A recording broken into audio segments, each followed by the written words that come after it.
Nah, baik Bapak Ibu sekalian, ini kita sekarang sedikit akan mengulas terkait dengan daftar hitam. Ya. Kenapa materinya disampaikan terakhir? Karena harapannya sih ini tidak perlu dilakukan ya dalam proses pengadaan barang dan jasa. Namun demikian, walaupun kita tidak mengharapkan ada penetapan dari sanksi daftar hitam, mungkin saja hal ini bisa terjadi karena satu dan lain hal dalam proses pengadaan barang dan jasa. Makanya kita coba refresh lagi terkait dengan regulasi daftar hitam dalam pengadaan barang jasa pemerintah. Lanjut slide berikutnya. Oke, kita akan sedikit membahas terkait dengan dasar hukum dan definisi, masa berlaku dan tahapannya, kemudian terkait dengan kebijakan, pengenaan, penundaan, maupun pembatalan sanksi daftar hitam. Lanjut. Nah, dasar hukumnya ini sekarang adalah Peraturan Presiden Nomor 12 Tahun 2021 tentang perubahan atas Peraturan Presiden Nomor 16 Tahun 2018 tentang PBJ. Nah, aturan turunannya itu ada di Peraturan LKPP Nomor 4 Tahun 2021 tentang pembinaan pelaku usaha PBJ. Jadi terkait dengan daftar hitam dalam pengadaan barang jasa, regulasi yang digunakan ada dalam dua peraturan ini. Lanjut. Nah, terkait dengan sanksi daftar hitam di dalam Perpres itu diatur dalam beberapa pasal. Di antaranya di pasal 1 butir 49 itu terkait dengan definisi sanksi daftar hitam. Adalah sanksi yang diberikan kepada peserta pemilihan atau penyedia berupa larangan mengikuti PBJ di seluruh LPD dalam jangka waktu tertentu. Kemudian terkait dengan perbuatan atau tindakan yang dikenakan sanksi dan masa berlakunya itu ada di pasal 78 dan 80. Lalu terkait dengan usulan pengenaan sanksi oleh Pokja, PP maupun agen pengadaan dan PPK itu di pasal 79 dan 80. Terkait dengan penayangan daftar hitam dalam daftar hitam nasionalnya itu ada di pasal 83. Oke, lanjut slide berikutnya. Nah, di Perpres nomor 16 tahun 2018 ini kan ada pengaturan-pengaturan ya, yang sebagaimana diubah di Perpres nomor 12 tahun 2021. Nah, di peraturan LKPP nomor 4 tahun 2021 tentang pembinaan pelaku usaha pengadaan barang jasa pemerintah ini mencabut peraturan LKPP nomor 17 tahun 2018 tentang sanksi daftar hitam dalam PBJP. Jadi Bapak Ibu dalam berproses terkait dengan hal-hal yang ada sangkut pautnya dengan daftar hitam, regulasi turunannya yang digunakan yaitu Peraturan LKPP nomor 4 tahun 2021. Bukan lagi Peraturan LKPP nomor 17 tahun 2018. Oke, lanjut. Slide berikutnya. Itu sanksi daftar hitam. Slide berikutnya lanjut. Di pasal 1 ayat 49 Perpres 12 tahun 2021 tentang PBJP, sanksi daftar hitam adalah sanksi yang diberikan kepada peserta pemilihan, penyedia, berupa larangan mengikuti pengadaan barang jasa di seluruh KLPD dalam jangka waktu tertentu. Sanksi daftar hitam ini dapat dikenakan terhadap perseorangan maupun badan usaha. Lanjut. Apa bedanya dengan daftar hitam nasional? Lanjut slide berikutnya. Nah, daftar hitam nasional itu kumpulan sanksi daftar hitam yang ditayangkan pada portal pengadaan nasional. Jadi daftar hitamnya adalah sanksinya, daftar hitam nasional adalah kumpulan sanksi daftar hitamnya.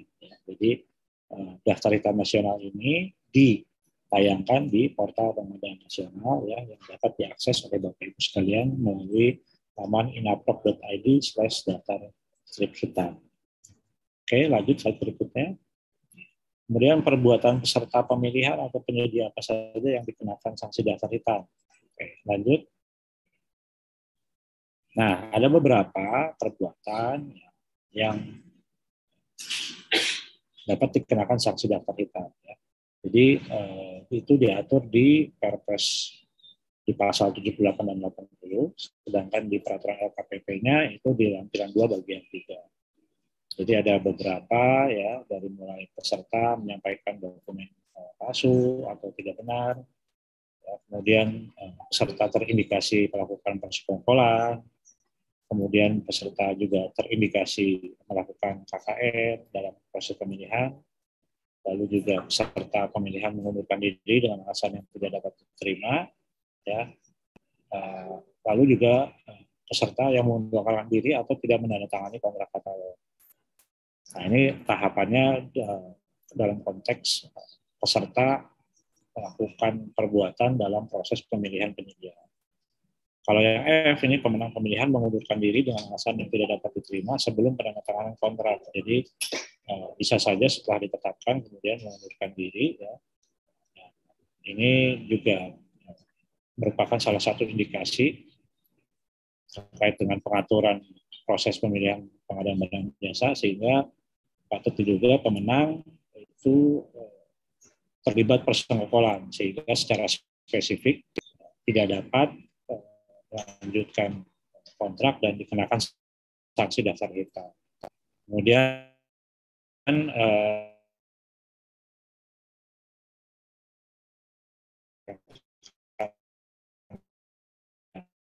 atau dilakukan kontrak secara aktif yang disebabkan oleh penyedia.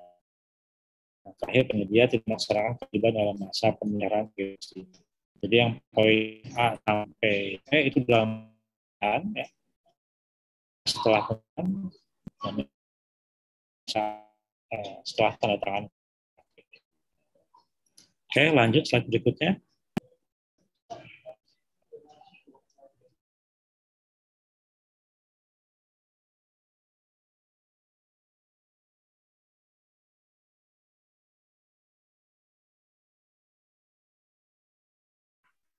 Maaf Bapak Ibu, saya ini yang keputus ternyata ya. Suaranya sudah terdengar nih Mas Enggar? Sudah ya, oke kita lanjut lagi ya. Maaf Bapak Ibu. Sekarang kita lihat terkait dengan sanksi daftar hitamnya. Jadi daftar hitam itu berlaku sejak ditetapkan. Ya, untuk berlaku sejak ditetapkan ini, sanksi daftar hitam itu ada 2 tahun dan ada yang 1 tahun. Nah ini diatur di Perpesnya di pasal 78 dan 80, sedangkan di peraturan LKPP-nya itu di lampiran 2 bagian 4. Untuk sanksi 2 tahun itu diberikan apabila peserta pemilihan menyampaikan dokumen atau keterangan palsu untuk memenuhi persyaratan dalam dokumen pemilihan. Kemudian terindikasi melakukan persekongkolan dan terindikasi melakukan KKN dalam pemilihan penyedia. Ini sanksinya 2 tahun. Nah, sedangkan yang 1 tahun ini adalah peserta pemilihan yang mengundurkan diri ya, dengan alasan yang tidak dapat diterima tadi. Kemudian mengundurkan diri atau tidak menandatangani kontrak katalog. Kemudian mengundurkan diri dengan alasan yang tidak dapat diterima. Lalu juga penyedia yang tidak dapat melaksanakan kontrak pekerjaan atau pemutusan sepihak PPPK yang disebabkan kesalahan penyedia, dan penyedia tidak melaksanakan kewajiban dalam masa pemeliharaan. Jadi yang poin A, B, C ini memang lebih berat karena dalam proses pemilihan ya, tingkat perbuatannya lebih berat sehingga perlu ditetapkan sanksi yang lebih berat. Sedangkan yang dari poin D sampai H banyak faktor dan saat ini di regulasi terbaru penetapannya itu lebih spesifik kepada penetapan sanksi selama 1 tahun. Oke, lanjut slide berikutnya. Nah, apa sih konsekuensi dari daftar hitam ya? Ini diatur di lampiran 2 bagian 3 peraturan LKPP-nya. Peserta pemilihan yang tergabung dalam satu konsorsium KSO kemitraan dikenakan sanksi daftar hitam apabila melakukan perbuatan atau tindakan sebagaimana diatur. Jadi kalau ada KSO ya seluruh penyedia di dalam KSO itu terkena walaupun yang dikenakan hanya salah satu. Ya. Kemudian pengenaan ini juga yang dikenakan terhadap peserta pemilihan atau penyedia sebagaimana dimaksud pada poin 1 mengacu pada perjanjian konsorsium kerjasama, KSO, kemitraan, atau bentuk kerjasama lainnya. Nah, jadi tentu saja dalam memasukkan penawaran konsorsium ini pasti ada bentuk kerjasama, sehingga Bentuk kerjasama itu mengikat satu sama lain. Gitu ya. Kemudian yang ketiga, sanksi daftar hitam dikenakan kepada kantor pusat, berlaku juga untuk seluruh kantor cabang. Ya. Jadi kalau yang dikenakan pusatnya, yang cabangnya juga otomatis semua kena. Ya. Pun demikian, yang diberlakukan kepada kantor cabang atau perwakilan perusahaannya, ya, itu juga berlaku untuk kantor cabang lain dan juga untuk kantor pusatnya. Jadi satu sama lain itu saling berkaitan ya, antara pusat dengan cabang. Namun demikian, hal ini tidak berlaku untuk anak perusahaan. Jadi jika suatu penyedia dia punya anak perusahaan, penyedia yang bersangkutan terkena sanksi daftar hitam, otomatis apabila memiliki cabang, seluruh cabangnya terkena sanksi daftar hitam. Tapi apabila dia memiliki anak perusahaannya tidak terkena sanksi daftar hitam. Kenapa tidak terkena? Karena anak perusahaan ini merupakan entitas yang berbeda yang memiliki kepengurusan yang berbeda juga dengan induk perusahaannya. Ya. Oke, lanjut slide berikutnya. Nah, apa saja tahapan yang dibutuhkan? Nah, ini yang mungkin perlu jadi perhatian Bapak Ibu sekalian. Lanjut slide berikutnya. Jadi tahapan penetapan sanksi daftar hitam ini diatur di Peraturan LKPP nomor 4 tahun 2021. Itu ada pengusulan, pemberitahuan, keberatan, rekomendasi, pemeriksaan usulan, dan penetapan. Ini tahapan-tahapannya ya. Lanjut. Nah, dalam pengusulan ini ya ada beberapa proses atau urutan yang mungkin bisa terjadi ya. Jadi dalam hal PPK atau Pokja, pejabat pengadaan, agar pengadaan menemukan adanya perbuatan peserta, sebagaimana diatur di dalam lampiran 2, Romawi 3, angka 31 di Perlemnya, maka PPK, Pokja, pejabat pengadaan maupun agen pengadaan melakukan pemeriksaan dengan cara penelitian dokumen dan klarifikasi dengan mengundang pihak terkait, antara lain peserta pemilihan dan atau pihak lain yang dianggap perlu. Dalam hal peserta pemilihan, penyedia pihak lain pada pelaksanaan pemeriksaan tidak hadir, ataupun hadir tapi tidak bersedia tanda tangan berita acara pemeriksaan, maka berita acara pemeriksaan atau BAP-nya cukup ditandatangani oleh pihak yang melakukan pemeriksaan terhadap pengenaan sanksi usulan daftar hitam tadi. Ya. Oke, lanjut slide berikutnya. Nah, dalam usulan ini PPK, Pokja, PP, agen pengadaan mengajukan usulan penetapan sanksi daftar hitam kepada PA-KPA atau KLPD dengan melampirkan data-data dukung terkait ya, identitas, data paketnya, perbuatannya, gitu, BAP maupun bukti pendukung lainnya. Dan disampaikan oleh PPK atau Pokja paling lambat 3 hari setelah BAP ditandatangani. Oke, lanjut slide berikutnya.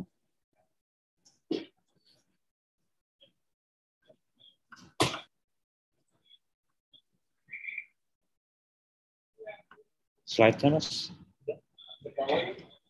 Oh, di saya masih nge-lag nih, bentar. Ini jaringannya nih, agak terganggu nih.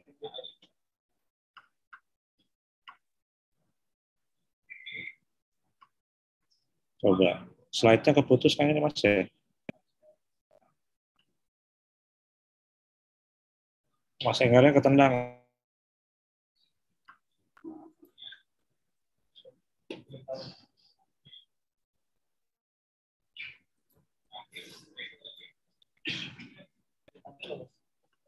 Oke, ini lagi on progress ya. Oke, sudah terlihat ya Bapak Ibu di bagian slide pemberitahuan ya. Jadi di pemberitahuan ini PPK, Pokja, pejabat pengadaan, agen pengadaan menyampaikan tembusan atau salinan surat usulan penetapan sanksi daftar hitam kepada peserta atau kejadian pada hari yang sama dengan penyampaian usulan penetapannya. Jadi diinformasikan ada pemberitahuan di hari yang sama. Kemudian penyampaiannya bisa melalui email, fax email, jasa pengiriman, dan atau diantar langsung juga boleh. Gitu ya. Intinya adalah pengusulan ini perlu juga disampaikan kepada yang akan diusulkan untuk ditetapkan sanksi daftar hitam. Lanjut slide berikutnya.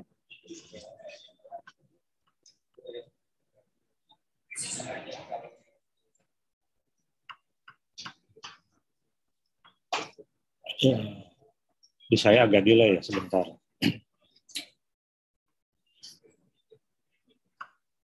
Nah, oke, baru berubah nih. Mudah-mudahan di Bapak Ibu sekalian semua sudah sama ya layarnya. Ini sekarang kita ada di poin C, keberatan. Ya, peserta pemilihan atau penyedia yang dapat mengajukan surat keberatan kepada PA-KPA atau KLPD dengan menyampaikan tembusan ke APIP. Ya, jadi setelah mendapatkan pemberitahuan tadi, kalau memang merasa tidak sesuai ya terhadap usulannya, maka peserta pemilihan atau penyedia tersebut dapat mengajukan keberatan dan disampaikan paling lambat 5 hari sejak tembusan diterima. Apabila APIP telah menerbitkan surat rekomendasi, maka keberatan peserta pemilihan atau penyedia ini dianggap tidak berlaku.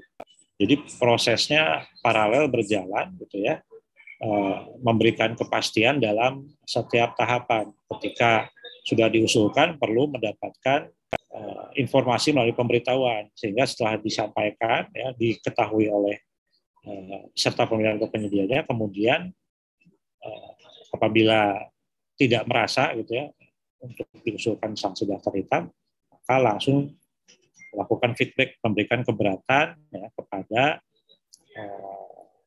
PA-KPA-nya dengan menyampaikan tembusan kepada APIP. Oke, lanjut.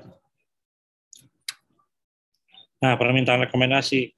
Kenapa tadi sebelum rekomendasi keluar? Karena APIP menunggu apabila ada keberatan dari pihak yang diusulkan.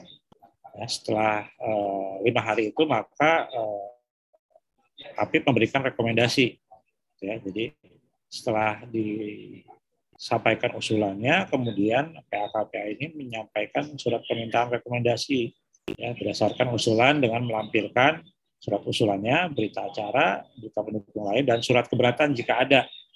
Kalau tadi penyedia atau peserta pemilihan melakukan proses keberatan. Ya. Nah, disampaikan paling lambat setiap surat usulan atau surat keberatan diterima, gitu ya.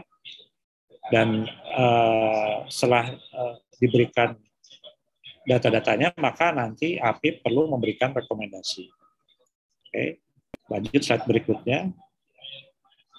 Nah, ketika sudah ada itu, maka ada pemeriksaan usulan nih. Nah, usulan itu untuk memastikan bahwa peserta pemilihan ini menerima tembusan atau pemberitahuan.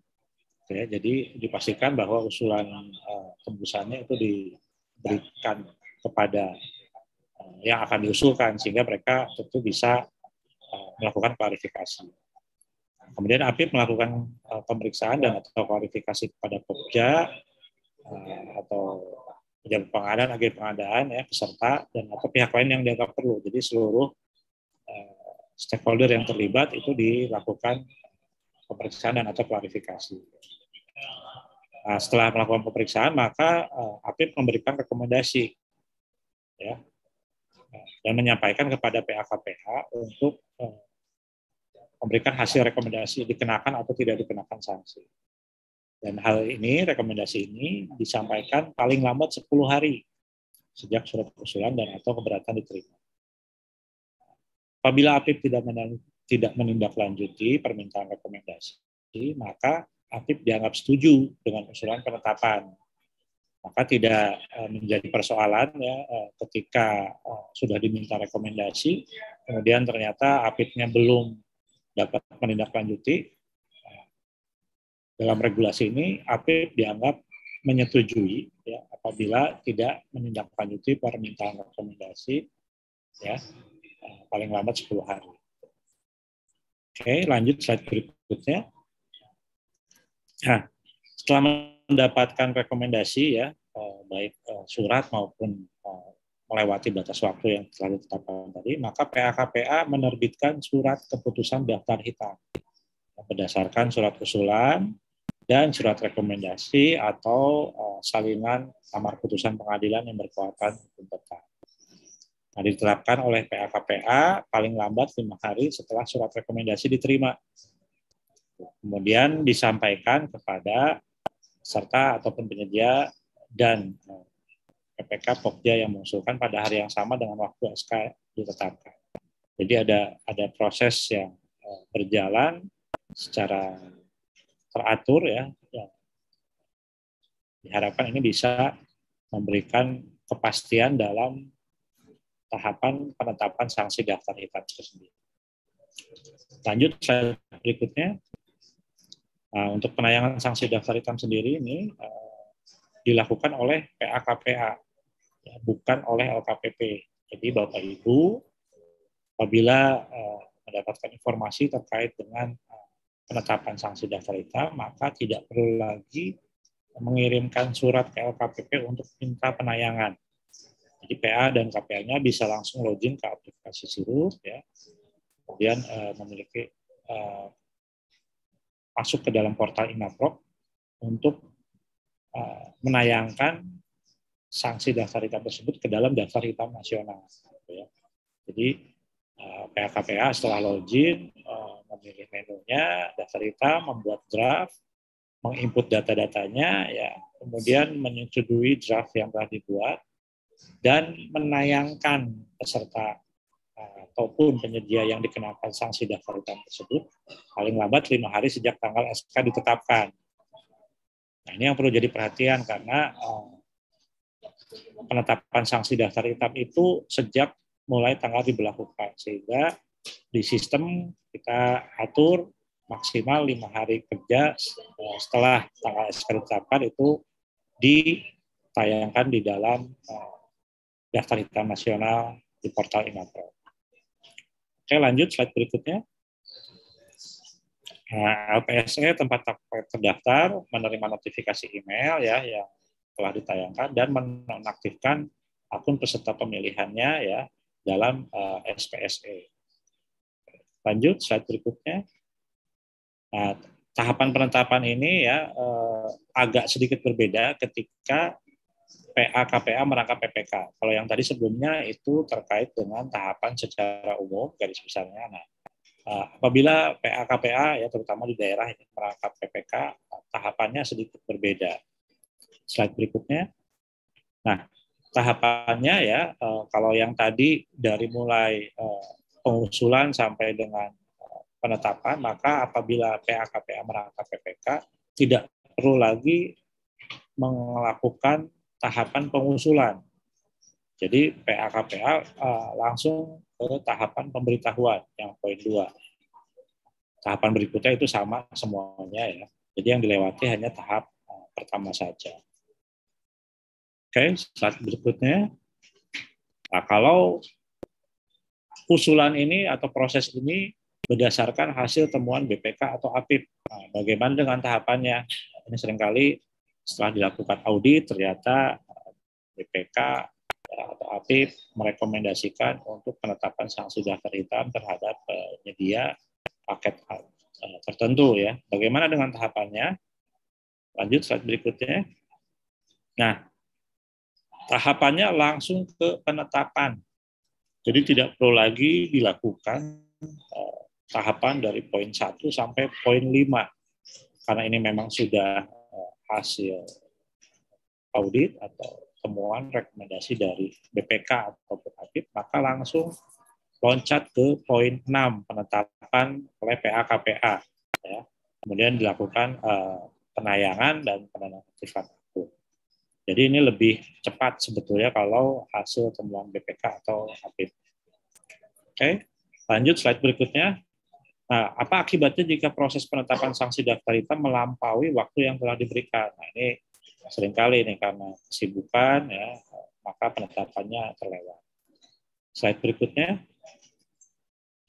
Nah, surat keputusan penetapan sanksi daftar hitam oleh PA ataupun KPA tetap berlaku sejak tanggal penetapan, ya, walaupun jangka waktu prosesnya itu terlampaui. Jadi apabila PA-KPA KLPD, API, PPK, Pokja, pemilihan, pejabat, serta API tidak memproses sesuai jangka waktu yang diberikan, dapat dikenakan sanksi sesuai peraturan perundang-undangan terkait. Ya. Nah, kalau untuk bagi agen pengadaan yang melakukan perbuatan dalam pasal 3, maka agen pengadaan tersebut dikenakan sanksi daftar hitam. Jadi, walaupun tayangnya tidak bersamaan dengan tanggal SK, tetapi tetap masa berlakunya sesuai dengan tanggal SK. Nah, ini demi kepastian terkait dengan tindak lanjut apabila penyedia atau peserta tersebut ikut di dalam paket yang lain. Hitungannya nanti tetap sama seperti yang ada di dalam SK. Oke, lanjut slide berikutnya. Nah, apakah daftar hitam bisa dibatalkan atau ditunda ya? Oke, lanjut. Nah, penundaan sanksi daftar hitam ini diatur di Peraturan LKPP Nomor 4 Tahun 2021 di lampiran 2 bagian 5. Penundaan sanksi daftar hitam didasarkan atas putusan pengadilan yang mengabulkan penundaan surat keputusan penetapan sanksi daftar hitam. Jadi, apabila sudah tayang, bisa jadi penyedia yang dikenakan sanksi daftar ini melakukan perlawanan, ya. Kemudian mengajukan ke pengadilan dan pengadilan memberikan putusan pengadilan yang mengabulkan penundaan surat keputusan, maka sanksi daftar hitamnya dapat ditunda. Ya. Bagaimana mekanismenya? PA-KPA berdasarkan putusan pengadilan tersebut menerbitkan SK penundaan paling lambat 5 hari kerja setelah putusan pengadilan diterima. Jadi setelah SK-nya ini diterima, ya, maka diharapkan putusan pengadilan tersebut dijadikan dasar untuk penetapan SK penundaannya dan langsung diproses untuk penundaan sanksi daftar hitam. Ya. Dan setelah dibuat SK-nya, maka PA-KPA juga menyampaikan SK penundaan tersebut kepada peserta pemilihan atau penyedia yang dikenakan sanksi daftar hitam pada hari yang sama dengan waktu SK ditetapkan. Nah, dalam hal setelah masa penundaan terdapat putusan pengadilan yang berkekuatan hukum tetap atau inkrah yang menyatakan SK batal, maka PA-KPA menindaklanjuti dengan menerbitkan SK pembatalan sanksi daftar hitam. Ya. Ini kalau ada putusan pengadilan yang berkekuatan hukum tetap. Nah, dalam hal setelah masa penundaan terdapat putusan pengadilan yang inkrah tadi menyatakan SK-nya sah, maka PA-KPA menerbitkan perubahan SK daftar hitam dengan penyesuaian masa berlaku sanksi, yaitu total masa berlaku sanksi dikurangi dengan lama sanksi yang sudah dijalankan. Jadi bisa jadi ketika sudah mengajukan penundaan, putusannya menyatakan lanjut atau tidak. Ya, kalau memang lanjut, ya disesuaikan masa berlaku sanksinya. Tapi kalau tidak, ya berarti dibatalkan. Ya. Nah, jika terdapat penyesuaian masa berlaku, maka PA-KPA melakukan penayangan kembali pada daftar hitam nasional melalui portal pengadaan nasional. Nah, ini timeline-nya perlu diperhatikan ya. Ketika sudah penetapan, kemudian ternyata ada putusan pengadilan terkait penundaan, maka dilakukan penundaan, gitu ya. Dan hasilnya kalau sudah inkrah, sudah berkekuatan hukum tetap, ditindaklanjuti, baik itu disetujui pembatalannya ataupun dilanjutkan. Oke, lanjut slide berikutnya. Oke, slide-nya sudah berubah ya Bapak Ibu. Nah, terkait dengan pembatalan dan penurunan tayangnya ini, ya, daftar hitam itu hanya dapat dibatalkan melalui putusan pengadilan yang sudah berkekuatan hukum tetap. Artinya kalau tadi masih putusan pengadilan terkait penundaan itu belum batal, hanya ditunda saja. Tapi kalau sudah tetap, ya, sudah inkrah itu maka dapat dibatalkan. Pembatalannya itu 5 hari ya sejak putusan diterima, kemudian juga disampaikan, lalu SK itu menjadi dasar PA-KPA menurunkan tayangan sanksi daftar hitam dari daftar hitam nasional dengan cara mengunggah SK pembatalannya itu tadi ya. Dan nantinya setelah dibatalkan maka akunnya diaktifkan kembali sehingga setelah turun dapat mengikuti pengadaan barang jasa kembali. Oke, lanjut slide berikutnya. Nah, apakah daftar hitam bisa diperbaiki? Nah, kita lihat slide berikutnya. Apabila terdapat kesalahan administratif pada surat keputusan penetapan sanksi daftar hitam yang telah ditetapkan, maka PA-KPA melakukan perubahan dengan mengacu kepada peraturan perundang-undangan tentang tata naskah dinas. Ya, jadi yang bersifat administratif itu bisa dirubah. Sedangkan perubahan surat keputusan penetapan sanksi daftar hitam tidak mengubah tanggal berlakunya sanksi yang telah ditetapkan. Jadi kalau mungkin ada typo gitu ya, datanya perlu dilakukan revisi, ya silakan saja, tetapi tidak mengubah tanggal berlaku maupun masa berlakunya. Gitu ya.